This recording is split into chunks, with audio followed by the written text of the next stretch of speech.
WFYI podcast brought to you by Bloomington, Indiana, an American college town offering food and drink, college sports, outdoor activities, live music, cool art, and good times daily. Everyone is welcome in Bloomington. More information at visitbloomington.com. This is WFYI News Now. It's March 1st, and I'm Abriana Herron.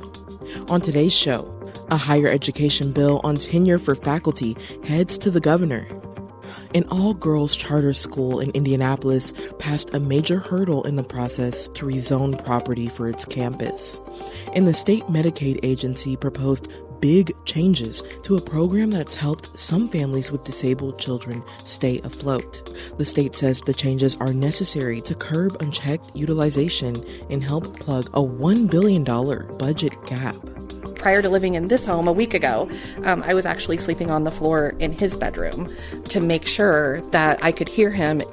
Those stories coming up. But first, a bill that would effectively kill the Indianapolis Blue Line died suddenly Thursday after a compromise was reached between the state legislature and local leaders.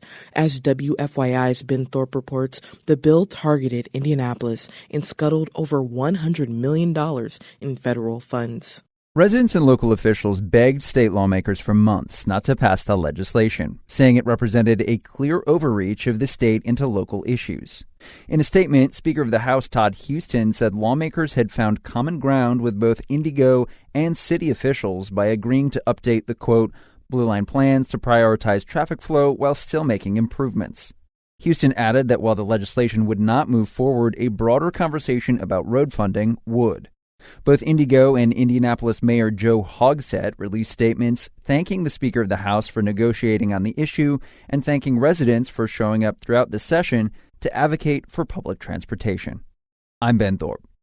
The higher education bill that academics say guts tenure protections heads to Governor Eric Holcomb's desk. It passed the Senate Thursday, 33-12. Senate Bill 202 allows university trustees to fire or demote tenured faculty for failing to foster what it calls intellectual diversity in their classes. It does codify some tenure protections, however, for professors who speak on politics outside of the classroom or criticize university administrators.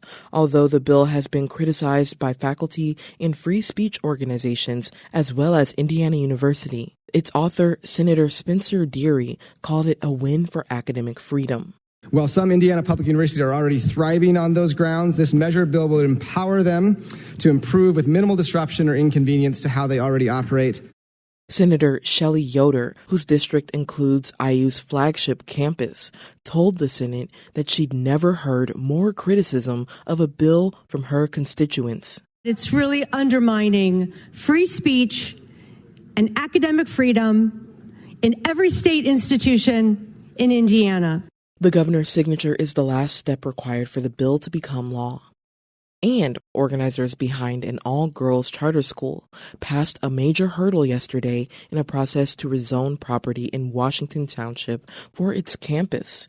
Paramount Schools of Excellence purchased a former church last fall in the township, but the site must be rezoned for it to open. Around 100 people, both in support and in opposition of the rezoning, showed up to the hearing at the city-county building.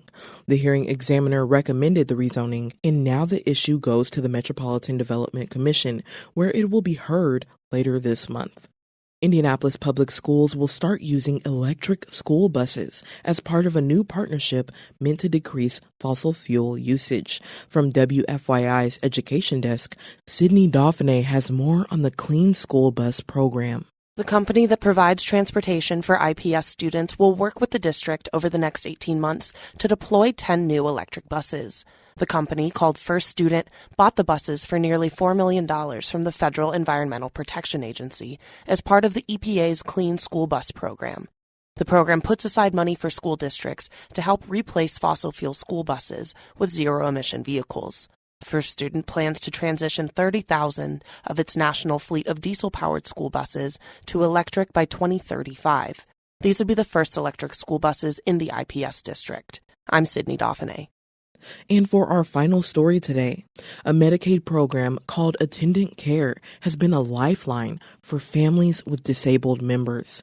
The program provides funds for parents and spouses caring for their loved ones who often need hospital-level, around-the-clock care. But the state Medicaid agency is proposing big cuts to it. They say the program utilization has ballooned in recent months.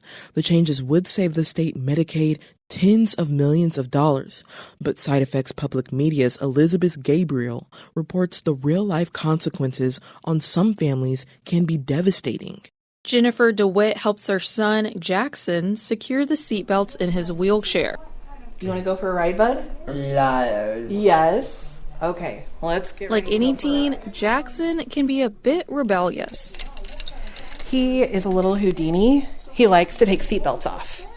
DeWitt has 3 kids. The twins have cerebral palsy.